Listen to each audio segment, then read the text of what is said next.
Good morning, good afternoon, good evening, wherever you are, and welcome to the first of our conversation series of 2025 on faithful leadership around the world. Lead Integrity has started this series in March of last year, and we're looking forward to celebrating a year this year during March 8th, which is International Women's Day. In line with Lead Integrity's commitment to being inspired by different faiths to serve the common good, we have the pleasure, great pleasure, of being able to welcome distinguished activists, speakers, analytical folks, people who are in the public domain, people who serve the common good, and be able to learn from their wisdom, but also to learn exactly what it is that they do and how they feel that their work contributes to the common good, especially when it comes to, but not only, when it comes to the roles that religions play in our lives today, publicly and privately, and to see the extent to which inspiration by values, ethics, faiths can add value to the work of our public service in different domains of life. That Lead Integrity serves as a platform that brings together professionals in different spheres of life, the sciences, the communication and media, the private sector, the international development sector, who are all committed to democracy, human rights, peace and security, and sustainable development for not only people, but also planet. In a nutshell, that is Lead Integrity. And we're looking forward to having you join us on our various conversations and to be inspired by the remarkable people we have the great privilege and blessing to have with us to instruct, to guide, and to share their wisdom. Today, we're particularly delighted to have Hillel Schenker with us.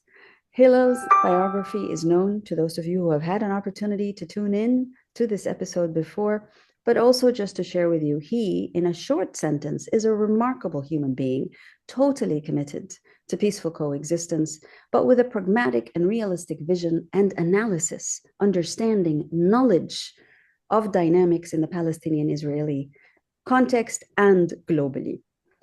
Hillel is a co-editor of a remarkable journal that he will tell us more about. I don't wish to steal his thunder. He will speak about his work and his engagement and hopefully share his wisdom.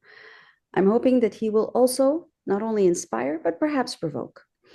Lead Integrity has been very cautious about integrating and or speaking to polarized opinions and appearing or being misrepresented as appearing to take any particular position. Ours is a position that is primarily, ultimately, and consistently about peaceful coexistence. It matters a great deal to us that people live in peace together and that there are pragmatic policies and realistic dimensions to that peace that people share that is based on a sense of justice by all. The Palestinian-Israeli dynamic has been haunting all of us for a great deal of time. Today, we hear about what is going on in the DRC and our Rwanda. And in that part of the world, too, there has been a haunting of pain among peoples. There is no part of the world today that is not suffering some form of pain from conflict. Our intention in this particular series of conversations may not be to resolve, but to better understand, to deepen the wisdom and knowledge around the issues, especially from people who understand what the intersection of religion and politics leads to, but also who are themselves people inspired by their respective faiths.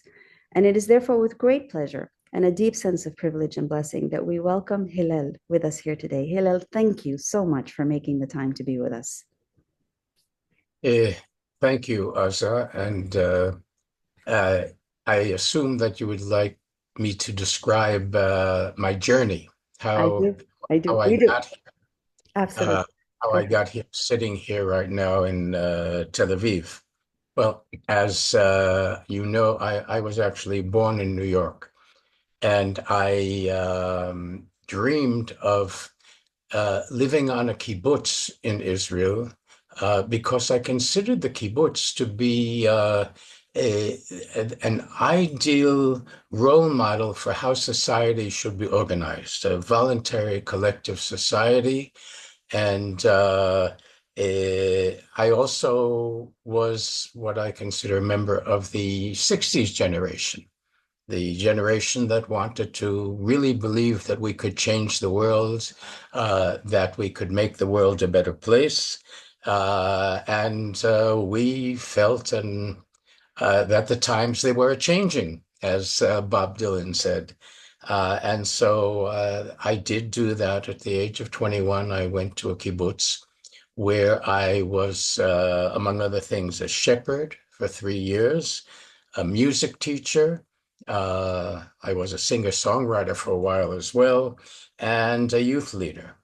And then along came 1973, the Yom Kippur War. And although almost all of my generation in the States did not want to serve in the Vietnam War and found ways of avoiding it, uh, the reality here I felt was different. And so, with great difficulty, I did join the army. I had all sorts of peace songs in the back of my mind throughout that time. A Universal Soldier by Buffy Sainte-Marie, and With God on Our Side by Dylan, etc. But when we were attacked, Israel was attacked in 1973, I found myself on the Golan Heights in the Combat Engineering Corps for 7 months. And I discovered from that experience that war is really hell, and resolved that I was going to change the direction of my life. Until then, I was a kibbutz member. I was actually studying literature at Tel Aviv University, and music was a major interest in my life. And all of those things I put aside and said to myself that if the founding generation of Israeli society, their role, the first generation, was to build a society, and if the second generation, their role was to defend that society, I felt that my generation's role was to bring peace, to peace with our neighbors, so that we wouldn't have to have any more wars, such as the terrible Yom Kippur War, with the cost that it had for Israelis, Syrians, and Egyptians. And that led me, well, what actually is my inspiration, my faith? It is the philosophy of Martin Buber. Martin Buber's philosophy of dialogue, I and thou. And I had always believed in that. And in 1977, that led me to become managing editor of New Outlook magazine, which was actually based on the spirit of Martin Buber's philosophy of dialogue. And I actually, the first issue I edited, if you can see here, was when Sadat came to Jerusalem. And so on the cover, we have a picture of Sadat and Begin and Pierre Mendès France, the former president of France, and Dr. Nachum Goldman, and a number of people from New Outlook. So I, at that point, was practicing dialogue, I and thou. And then along came in 1982, the first Lebanon War. And I then, together with my friend Esther Cohen, who was a publisher an editor at Pilgrim Press, which I believe is one of the oldest presses in the United States, she said to me, when there is something like this, the way of dealing with things is to read a book.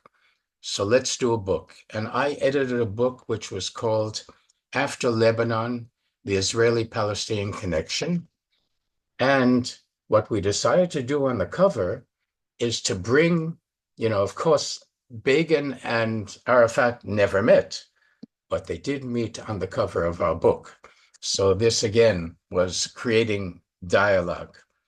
Um, Now, in 1993, we know then uh, was the Oslo Accords, the Declaration of Principles, the mutual recognition of the PLO recognized the State of Israel, and the government of Israel recognized the PLO as the representative of the Palestinian people. And at that point, it was resolved, it was decided that that was the time to create a joint Israeli-Palestinian publication uh, to accompany the process and to analyze the situation, to make recommendations. It was at that point founded by a veteran Israeli journalist Victor Ziegelman and a Palestinian journalist Ziad Abu Ziad, and they set it in motion. This is the first and still the only joint Israeli-Palestinian publication it's based in Jerusalem. And we have been, despite the Second Intifada and despite all of the mini wars and now this maxi horrible, terrible war that began on October 7th, 2023, we have continued with this mission. I became the Israeli co-editor in 2002, and since then, this has been a a personal mission, but also a collective mission. We have 15 Israeli and 15 Palestinian members of the editorial board who are working together. And of course, October 7th, 2023 was a terrible shock, trauma for the entire Israeli society. You may know that quite a few of the kibbutzniks who were killed on that day were actually peace activists. And so that, to some degree, made it even more tragic and more shocking. And now we have this horrible, tragic, disproportionate Israeli retaliation with all of the terrible death and destruction in Gaza. And I assume we'll go into that a little further, but I definitely believe that both sides, both Hamas and Israel, have committed war crimes. And it's not coincidental that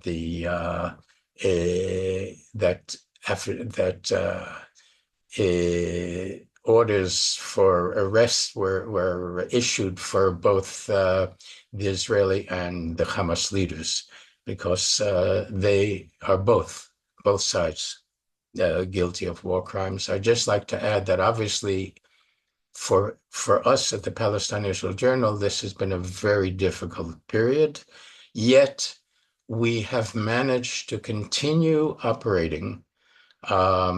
My colleague, Palestinian colleague Ziad Abu Ziad, suggested when the war broke out, let's open a WhatsApp group for all of the members of the editorial board. And we have been having an ongoing Uberian dialogue, one might say, throughout the war. Constant communication between both the Israelis and the Palestinians. And this is in a reality where my Palestinian colleague who lives in Azariah in the West Bank, since the war began, has not been given a permit to come to Jerusalem, to come to our office. So all of our work has been carried out via WhatsApp and Zoom. Fortunately, we have all of these tools that many of us discovered during the COVID pandemic, but these tools are keys to being able to continue to communicate and continue to operate And we even managed, and like to show this, uh, we managed to publish an issue in September of 2024, despite the war, in the midst of the war, uh, whose title is A Joint Search for a Way Forward from Conflict to Conciliation. And you know, we don't give up. We all of us believe that despite all of the difficulties, the emotional difficulties, the difficulties of knowing that both Israelis and Palestinians have lost family and friends, there's really no alternative. We just have to continue, and that's what we are doing, despite all of the challenges that we face. Thank you. Thank you, Hillel. Thank you for the honest sharing. Because I know that there are so many different competing perspectives, and there's actually very little space to maneuver to come to a common understanding on the respective pain, and because we don't want to equalize or relativize the pain on either side. And I'd like us to focus a bit on what you've been able to do so far from the time you first had that opportunity to serve within the Israeli dynamic of a war, 1973 till today. Your wisdom on the extent to which the Buberian logic of dialogue remains valid. What does that entail and mean exactly? And maybe you can tell us a bit about whether you see dialogue as being feasible not only amongst the civic populations, because you and the journal are clear proof that it continues to be, and I'm glad you raised that issue. I'd love you to talk a little bit about that issue too and what you said there, because that was going to be one of our questions. But the extent to which you feel that our present leaders in different spheres of life, political, social, cultural, business, etc., are actually having a dialogue with one another, the Israelis and Palestinians, or whether the spaces of dialogue are actually really null and void. I tell us a bit about your own experiences with insisting on dialogue, and how and what seems to work and what is not working today and why. Okay, well, I think we have to begin with the fact of recognizing that both the Israeli and the Palestinian society are two highly traumatized societies by the events that have taken place in the past year and a half. And the average Israeli and the average Palestinian is both hurt and angry at the other for what they have done to them. And so therefore, obviously, it's very difficult for many Israelis and many Palestinians to even consider the idea of dialogue at this point. Of course, this is not in any way helped by the leadership that we have on both sides. We have in the person of Netanyahu, we have somebody who has done everything possible in his long period of being prime minister to avoid engaging with the Palestinians. We know that, for example, he encouraged Qatar to fund $30 million a month to Hamas, hoping that that would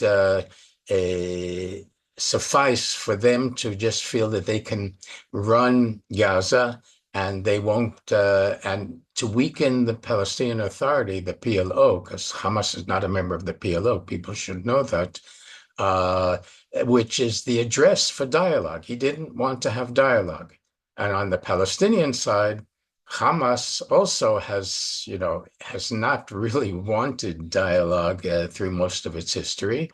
And Abbas has been discredited because he didn't achieve his elements of corruption, and he also didn't achieve what he promised to achieve.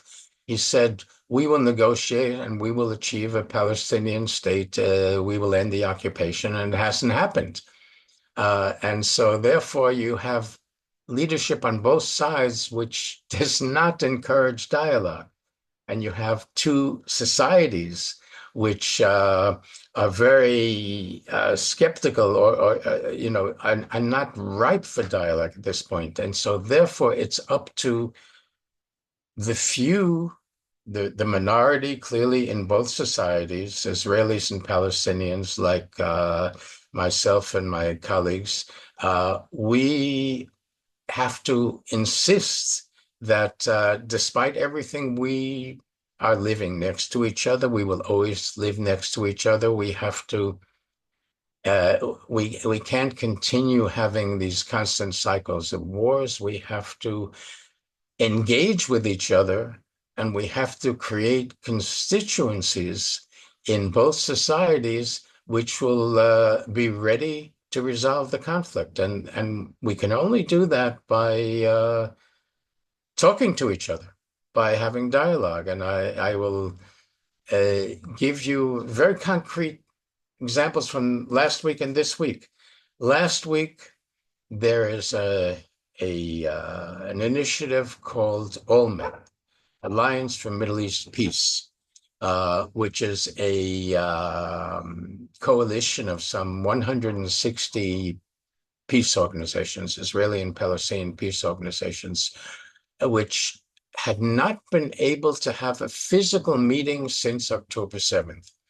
Last week, there was a plan to have the first physical meeting, not just the way we are now talking via Zoom, which was supposed to take place in Bet Jala, which is a small town very close to Jerusalem, but it's not actually officially a part of Jerusalem. So therefore, the Palestinians in the West Bank are able to go there because they are not allowed. Since the war began, they have not been given permits to go to Jerusalem.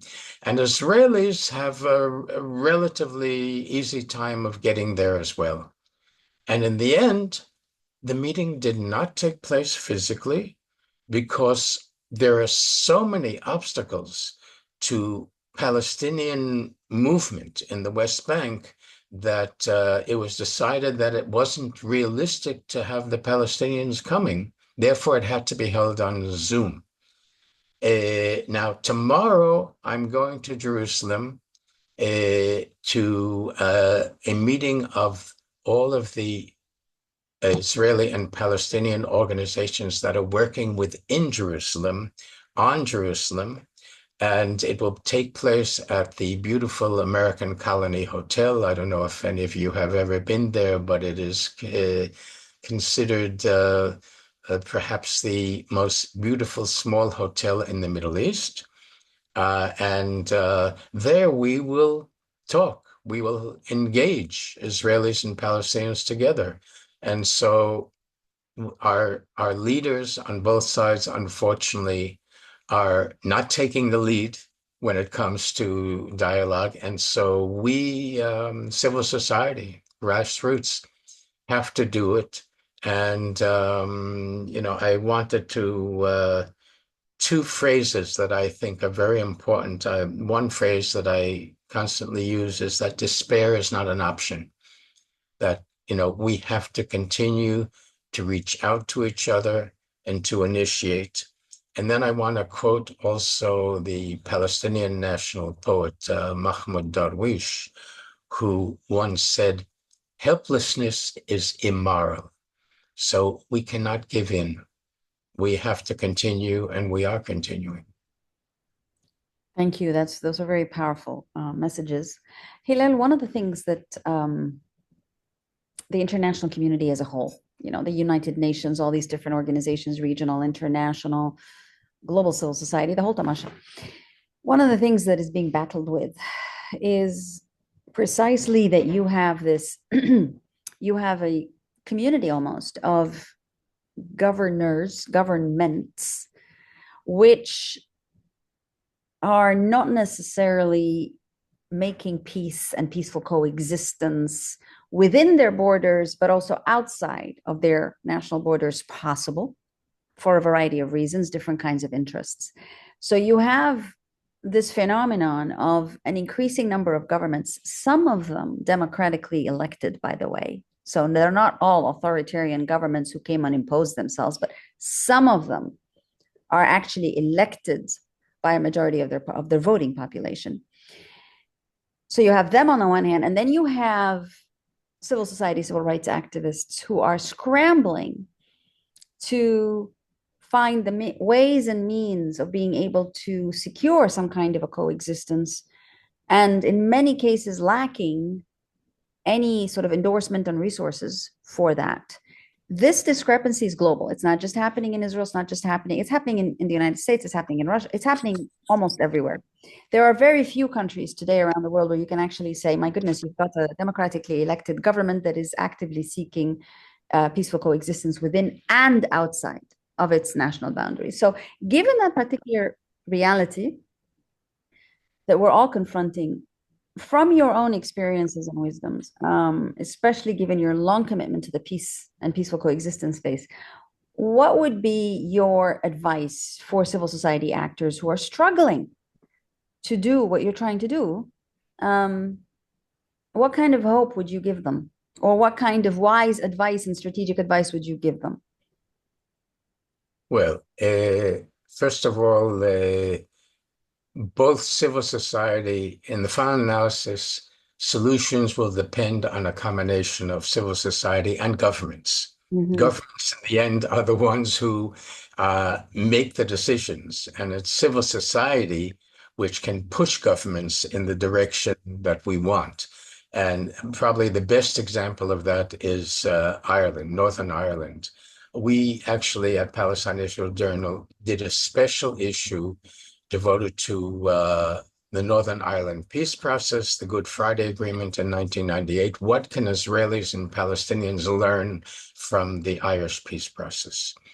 And one of the primary things, my colleague Ziad and I went on a 4-day, very intensive study tour organized by the Irish Embassy of Dublin and Belfast, which was fascinating. They worked us from 8 a.m. to 10 p.m., meeting all of the players. And one thing that is clear is that there were 5,000 civil society organizations on all sides of the divide who were working for peace and were also, what's another very critical element, were given the funding to be able to do this work via an international fund for Ireland. This is where, governments did play a role, because it was governments who set up this fund. And this is, this is what we really need also for the Israeli-Palestinian conflict. Billions of dollars were used to finance help the civil society work to take place. So this is something that we in Israel and Palestine, definitely we at the Palestine Israel Journal are facing as a tremendous challenge, the lack of funding. So you have that element. And then, the lessons that we learned, I had a list of 8 lessons that I learned from that experience. And one of the most important lessons was the fact that they said that they had reached a point of fatigue. Both sides had a sense of fatigue. And I am hoping that one of the outcomes of this terrible period that we're going through now is that both Israeli and Palestinian society will have a sense of fatigue that this can't continue. And that will create a ripeness for the possibility of moving forward. And now we look at, you mentioned the direction of the leaders that we see today, what's happening in the governments. We're seeing a very negative anti-democratic, autocratic trend, illiberal, etc. We just saw the example in the United States, and we see the polls in France, and we saw what happened in Holland and whatever, Italy.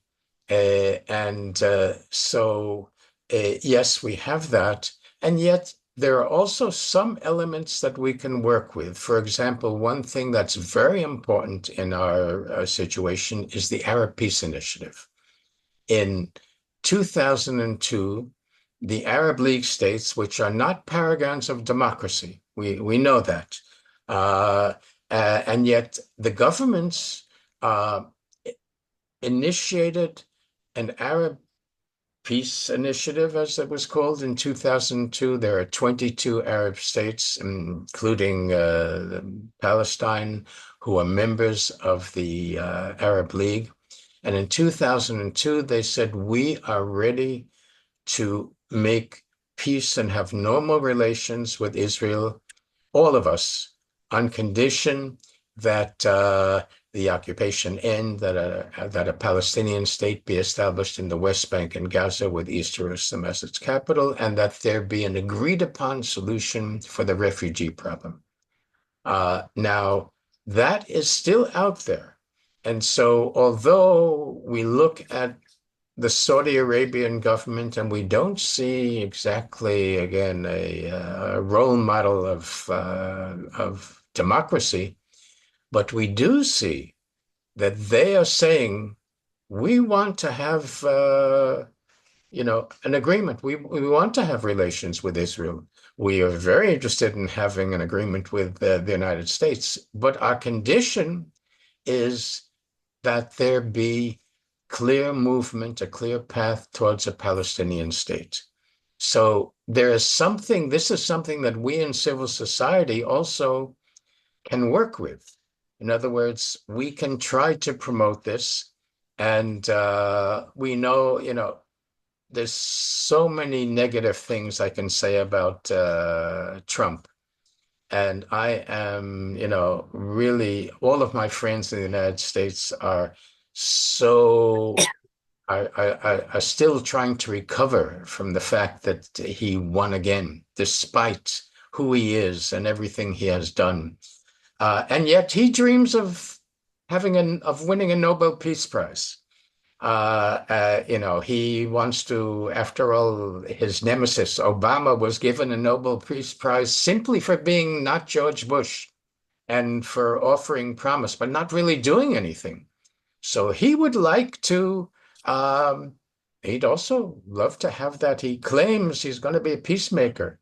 So civil society, whatever we feel about him, and whatever we feel about the Saudi leadership, etc., uh, we as civil society have to encourage that direction. And this is, we have an important role to play, and we have to, really push the leaders, because here in Israel, Palestine, we need a change in leadership on both sides. And there's a lot of movement in that direction in terms of what the polls say. The polls in both societies say that the majority of the people want a different leadership. And so we have at least a basis for hope. Well, the majority of the people seem to want a different leadership here in the United States, but we don't necessarily think that I mean, that's what we've seen. This is the response to the majority of the voters. And I think that further, and if you will, begs the question that I think you've been tackling, which is you seem to be saying that civil society remains an important player, but cannot do the work without the governments in question. Let's look at the governments, even if they're not democratic, some of the very relatively undemocratic governments, I'm being very diplomatic here, have a good initiative on the table as far as the Israeli-Palestinian dimension is concerned. And that initiative is worthy of being supported by civil society in Israel and Palestine. I hear you. And at the same time, I'm curious about how civil society itself within the Israeli-Palestinian joint context, how civil society itself is not necessarily the most unified and in agreement with one another on the different, and is not necessarily even in dialogue with one another. What is, given your commitment to Buber and dialogue and your lifelong support of this, what is your advice to your fellow civil society citizens in Israel and Palestine? Forget about the governments for now, because we know what we are, we know what we've got. What we don't know as well is how civil society itself is incredibly dispersed and problematic. Can you speak a little bit to that, especially with some guidance to some of your colleagues? Yeah, well, look, obviously, as I said before, the two societies, a lot of people don't have the energy, the emotional energy to be able to reach out to the other, or they've also come to a conclusion that, there is no partner on the other side to reach out to. And I think our role is to insist that, that won't lead us anywhere. We have to continue we have to demonstrate that it's possible to engage with the other. And we have to try to do whatever is possible. I'll give you an example of something that there's a professor, Uri Bar Yosef, professor emeritus at Haifa University. And he is the expert on the Yom Kippur War. He's written a number of books on that, what I said was the turning point in my life. And he frequently goes and meets with people. He had a session with senior officers in which he said, he pointed out that there is an Arab Peace Initiative. And he said, none of them knew that that even existed. In other words, one of the things that has to be done is there has to be education. There has to be putting things out on the table, on the screen, in the street, whatever. People, we have to introduce the fact that there are factors out there that could help us to resolve the conflict.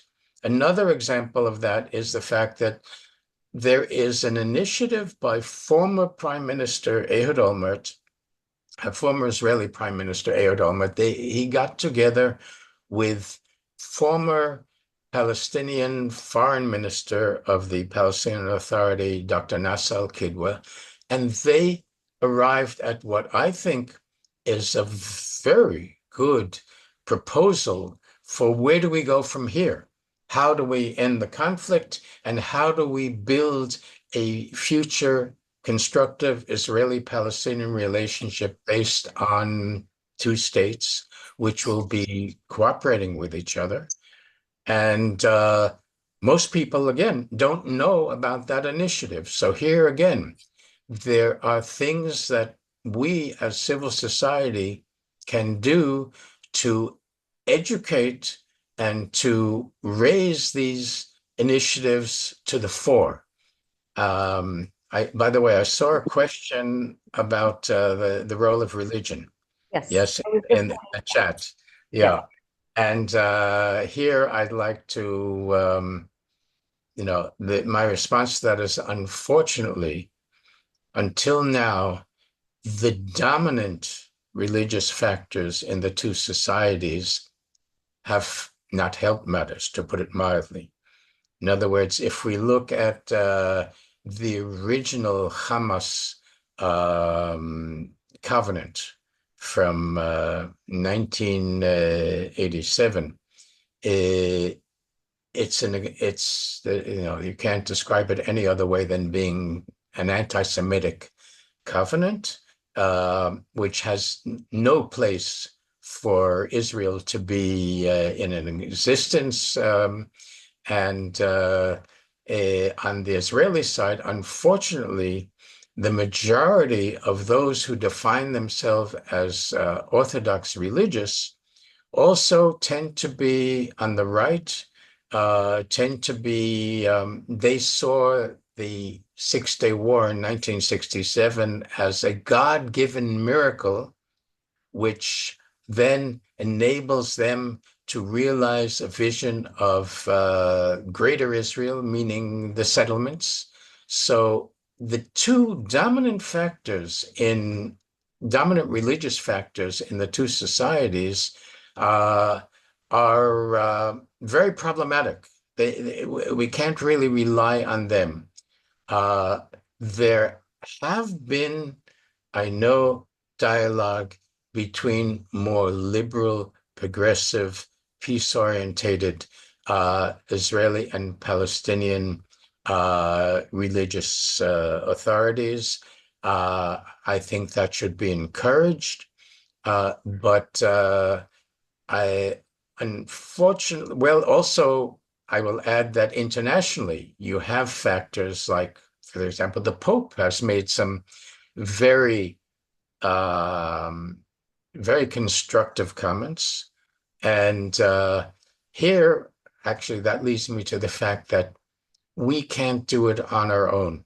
It's not the Israelis and the Palestinians ourselves need also help from the international community, international civil society, and when it comes to religion, from liberal, progressive religious forces around the world. I know that there's dialogue in the United States.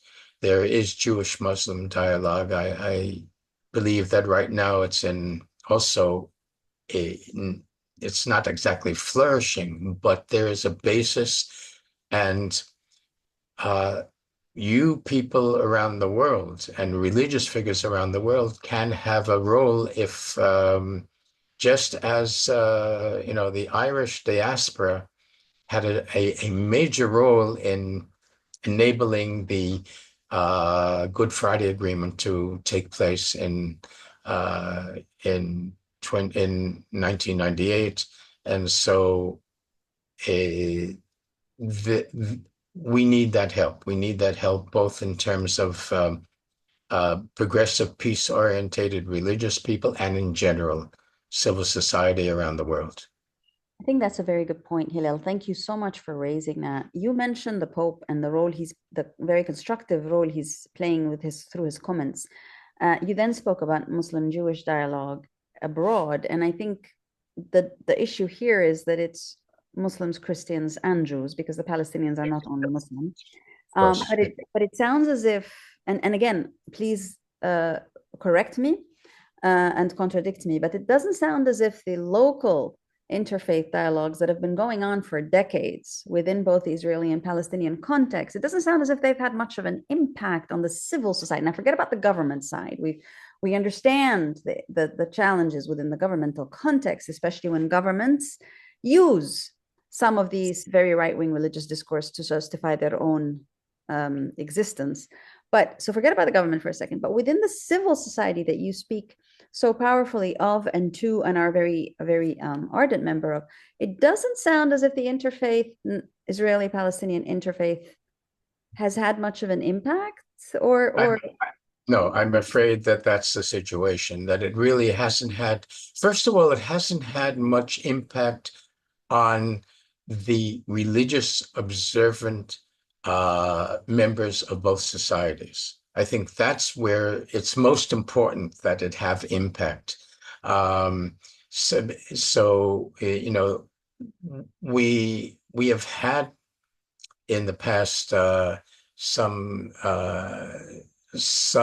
religious leaders who made very positive and important contributions.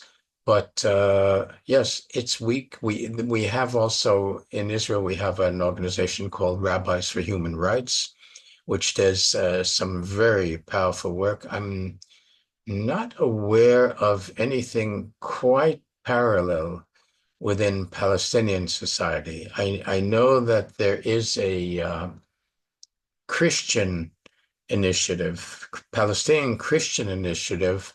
I'm not remembering the name right now, which also is basically peace and justice oriented. But I'm afraid I'm not aware of a significant initiative from the Muslim religious community. And it would be very important if that would happen. For example, my colleague Ziad Abu Ziad is an observant Muslim who prays 5 times a day, and we have great respect for when we know that there will be that moment when he says, "Now I'm going to take 5 minutes and have my uh, noon prayer." But his entire discourse is secular. It's not a discourse using religious terminology. And most of the dialogue that takes place and most of the engagement that takes place in I would describe it as a secular context. Now, and I promise we will be wrapping up very shortly in order to give our colleagues on the call a chance also to ask questions and engage with you. But this is precisely, I think, for me, and given our cause and lead integrity, to look at the faith-inspired work and initiatives. I know for a fact that from September 11th, 2001, everyone around the world until today will say, well, we didn't hear much from the Muslim communities about why this will work. No, we didn't get enough condemnation from the Muslim world. So we always have that question about, well, we don't really hear what they're up to. When in fact, there's a gazillion and one initiatives going on. And let's face it, some of the peace talks, if not the peace talks that have enabled the ceasefire, took place on the grounds of Muslim majority countries. So it's not as if the Muslim world hasn't exactly had an expression of interest or got engaged, but you do point to a very important point when you say, I'm not aware of a significant initiative from the Palestinian Muslim religious community. That absence of let's say it's an absence of knowledge rather than an absence of events, because I can't imagine that I know for a fact that Palestinian Muslim leaders have come out and tried to call for some kind of certainly for a ceasefire, but also for we've got to coexist here. But given that overall perception that we don't really see what the religious actors individually or collectively in an interfaith context are doing, given that, because as you said, it's all rooted in a secular discourse. At what point, Hillel, and what do we need to do in order to listen to the religious voices? Because it does take some active searching, clearly. It's not just going to come out of the ether. It's happening, but it's not heard, clearly. At what point do you think the secular civil society actors like yourselves will feel compelled to reach out to those speaking in the liberal religious context on all sides in order to integrate their perspectives, their experiences into your peace efforts? What's it going to take to get that outreach to the religious? One thing that we haven't really referred to in this discussion is Jerusalem. And particularly we look at, the Old City, and the Old City is the center for three major faiths. Judaism with the Western Wall, and Islam with Haram al-Sharif, al-Sharif, sorry, and of course the Church of the Holy Sepulchre. And King Hussein once said the solution is that the Old City should be God's city.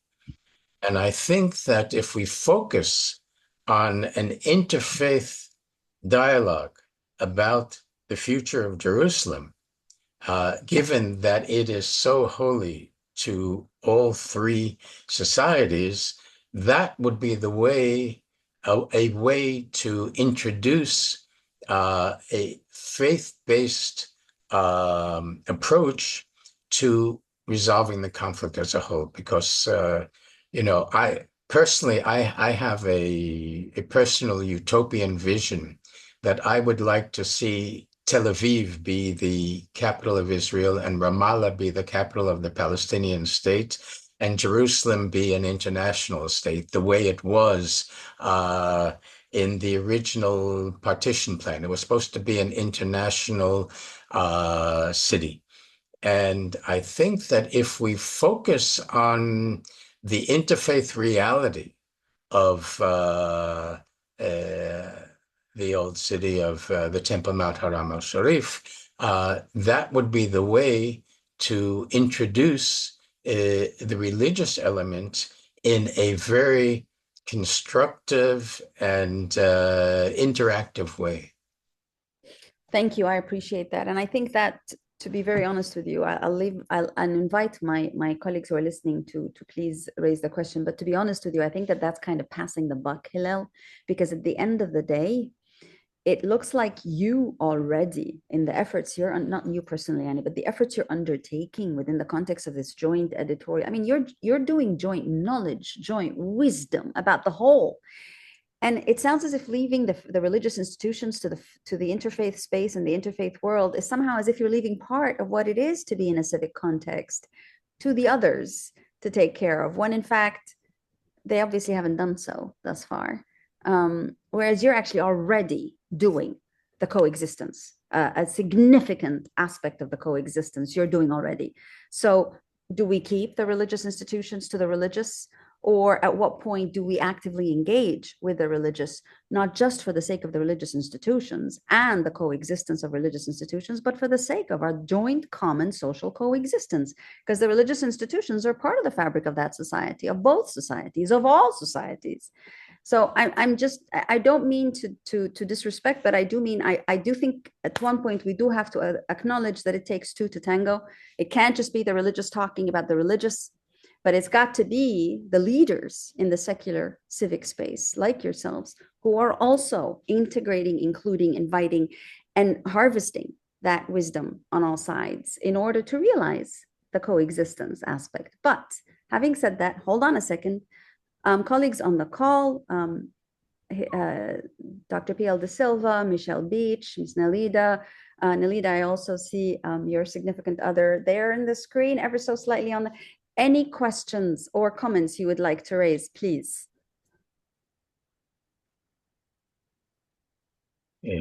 I see a question here from Dr. De Silva about how to overcome the rampant racism on display in Israeli society, especially by the settler community.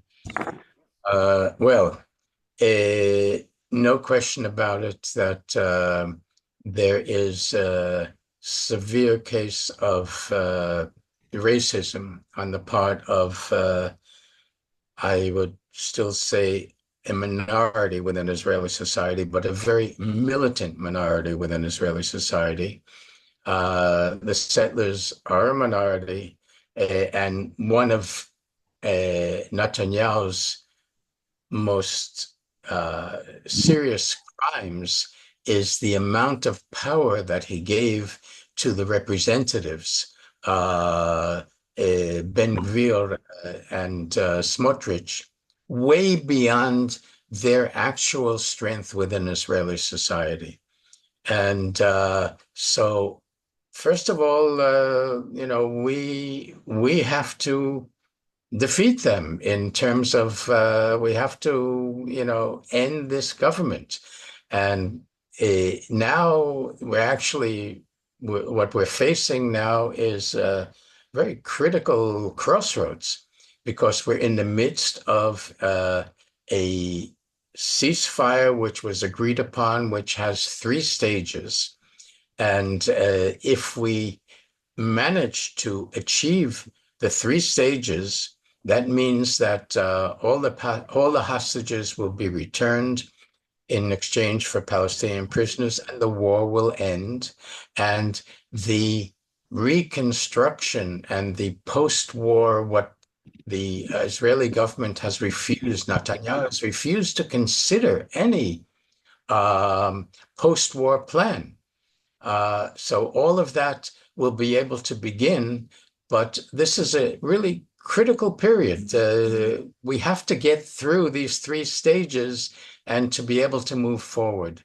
And doing that will also probably bring down this government, and we will, the calls for new elections and this issue of racism has to be confronted essentially by all of us, by civil society, by, we can't forget that before the war, there were 150, 200, 250,000 people out in the streets defending democracy, obviously against racism. That wasn't maybe the primary slogan, but clearly this is the struggle over the very soul of Israeli society.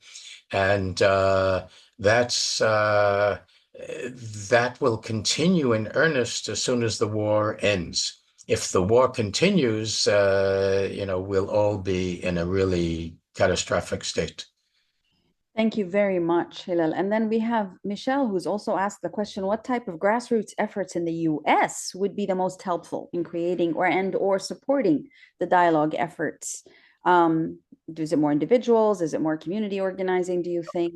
Can you just... Well, okay, there are a number of things I think that can be done in the United States, which would be very important. First of all, to support the efforts of the Israelis and Palestinians on the ground who are doing what we are doing. That's the first thing. The second thing is to lobby your representatives to take positions which will help resolve the conflict, will help end the war, will help resolve the conflict and help move us forward. In other words, and also I think if you can set up the role model of the type of Jewish-Muslim dialogue that Asa was talking about there, and if you can in any way broadcast that not only within American society, but have it come back to us in Israel and Palestine, that would also be a very constructive act to take. And I would add Jewish, Muslim, and Christian dialogue. Yes. Okay. Sorry. Yeah. Yeah. Because Definitely. just putting it as though it's an issue of Muslim versus Jewish is really not terribly Yeah. helpful to the context of Palestine in particular. But thank you for that. And those are very concrete suggestions. Along the same lines, Hillel, since we expect you to answer all our questions about all the sectors, we do have a question from Felix, who's saying, what is it going to take or what would you see as the role of the business community? Well, it's interesting that the business community in Israel was always very supportive of the peace efforts. They supported the Oslo Accords because peace and stability in the area is good for business, you know. And so the business community can, send that message out that it's good for Israeli a regional business. If we had peace, we would have, extraordinary tourism. Right now, we don't have any tourism in the area. And, this would be such a wonderland for interfaith tours. And so business definitely has a role to play, and it has a stake also, in theory, in a resolution of the conflict and the ability of being able to do constructive regional business and business which would also involve the international community. So business can play. I know that in the United States, unfortunately, the wealthy entrepreneurs all seem to be on the other side, not exactly promoting peace. But there are a lot of people out there, a lot of businessmen out there. And for example, I'll give one example of an initiative that seems to be doing very good work, and that's the Israeli expat high-tech people in Silicon Valley who created something called Unacceptable.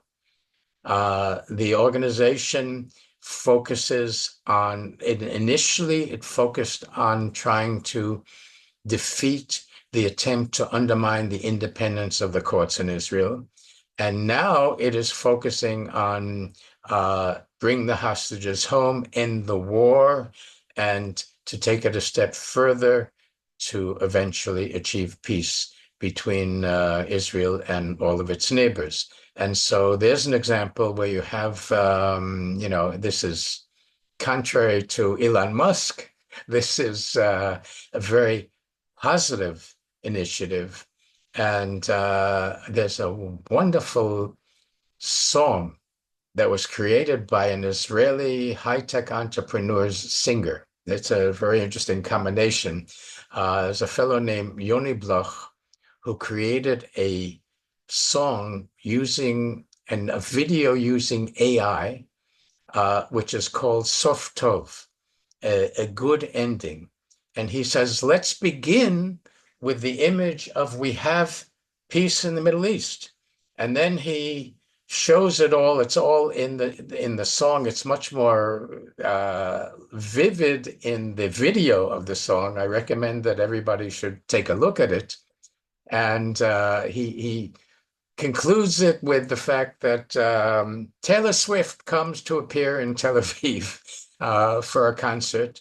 And but the fact is that we should mention also that art and artists and musicians and writers all also have a potential role to play in helping us end the war, resolve the conflict, and learn how to learn each other's narratives, learn each other's realities.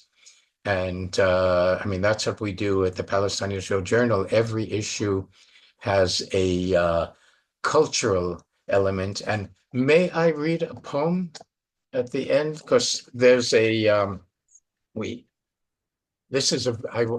it's a poem by Mahmoud Darwish, the Palestinian national poet that we published in our last issue. And I must tell you how I encountered it. Mm-hmm. When the war began,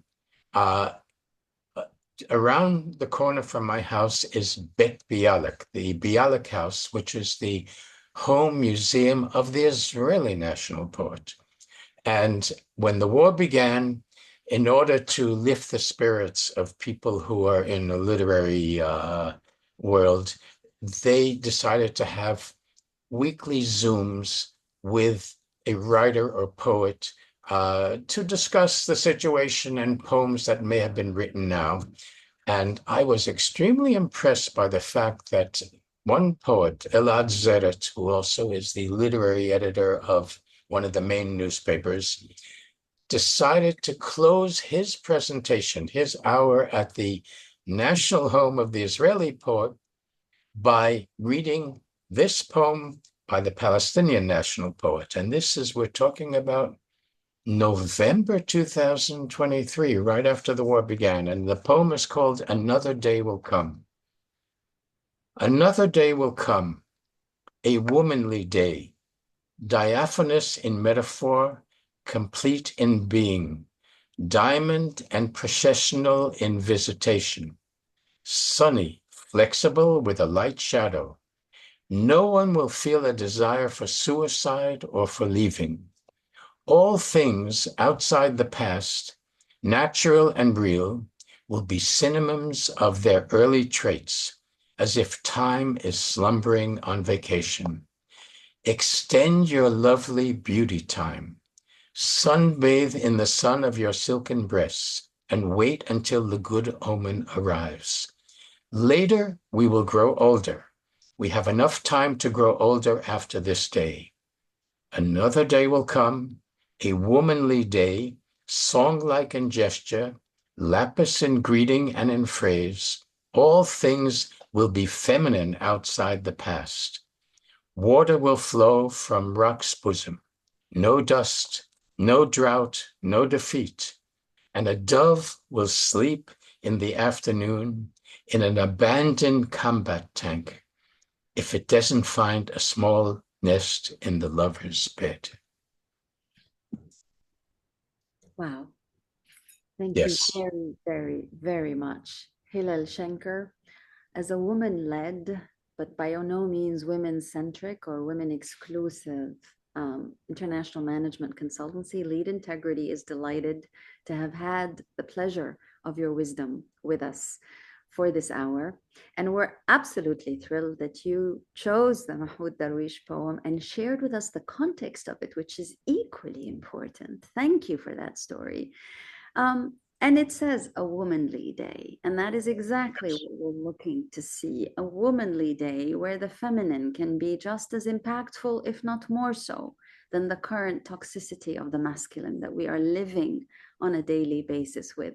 Thank you for exemplifying the kind of leadership and peace that you call for, that you advocate for, and we hope that one day we can celebrate together with you amongst Palestinians and Israelis. We all live for that because that is at the heart of so much of what's going on around the world and so much of the pain and anguish that many live. We look forward, we pray with you, we hope, we aspire, we dream, we envision, whatever it takes to realize.